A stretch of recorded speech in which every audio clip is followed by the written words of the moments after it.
ស្រុកទៅលេងភូមិគិរីវង្សខេត្តតាកែវទឹកដីល្អណាស់ស្អស់ណាស់ទឹកដីខ្មែរទឹកដីខ្មែរជួបពូខ្ញុំជួបមីងខ្ញុំនឹងចែឈ្មោះគិរីនាងធំហើយគិរីវង្សអើយនាងប្លែកណាស់គាត់ឆាមកឆាទំពាំងជូរឆ្ងាញ់ណាស់ឆ្ងាញ់ណាស់ពូមានត្រីក្រាញអាំងនឹងត្រីច្រវាមូល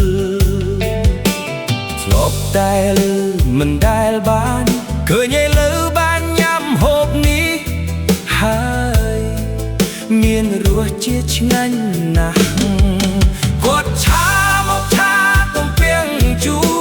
ឆ្ងាញ់ណាស់ឆ្ងាញ់ណាស់ពូនឹងមីងព្រមទាំងអូនគិរីអគុណច្រើនរសជាតិដើមរសជាតិខ្មែរ